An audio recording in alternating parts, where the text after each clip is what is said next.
Hi, I'm Elizabeth Jacobson. I'm in Santa Fe, New Mexico. I'd like to read two poems for you today.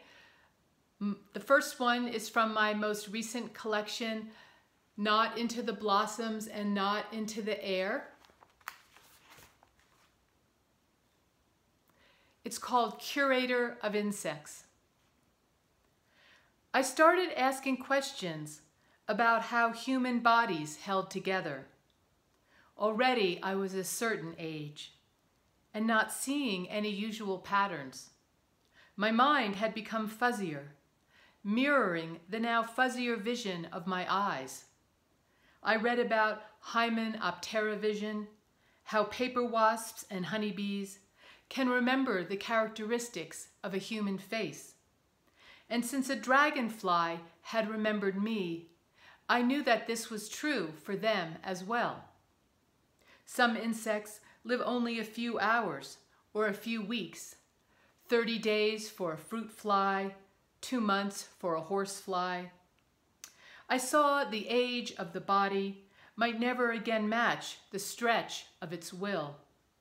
And like Keats, who remarked on the fading animation of his hand at the end of his life, there grew a sadness for this former vivacity. Yet unlike Keats, I had joy in its release. Some of the things I do seem to move backwards. Others feel as if they have a spherical momentum. As I grow older, it all appears to taper. Yet there is also a broadening. And although this is illogical, this is what happens to people.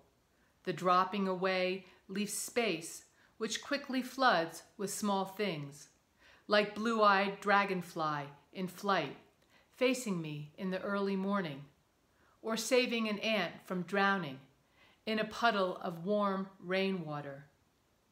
I cultivate flowers and trees for a small variety of bees, offer them aspen and willow for when they are ailing. They scrape the resin off the leaves and secure it to their back legs.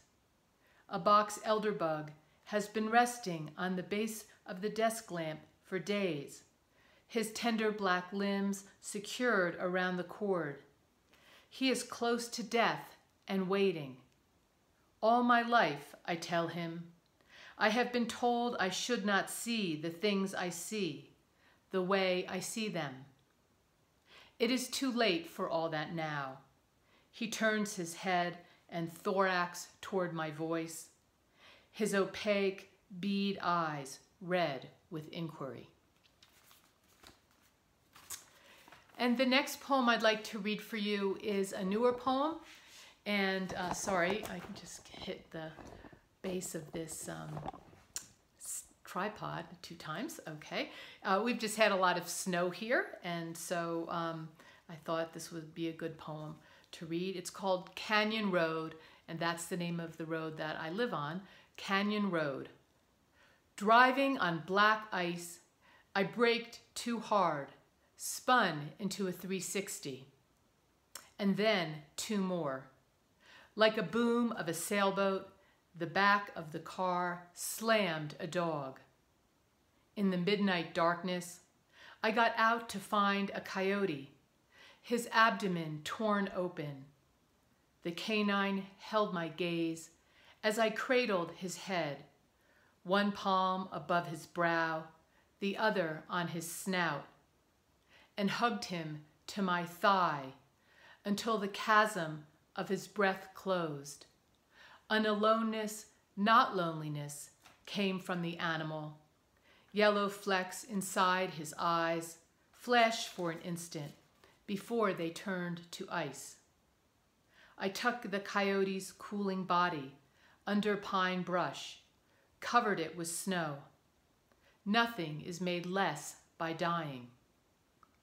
Walking the next morning in the early fog, I watched a Cooper's hawk fly up and up above the road to scan the world for prey, then spiral down effortlessly as if it were a single feather, hollow shaft traveling toward the white frost. Thank you so much, and I hope you all stay well and healthy during this time, and my best to everyone. Bye.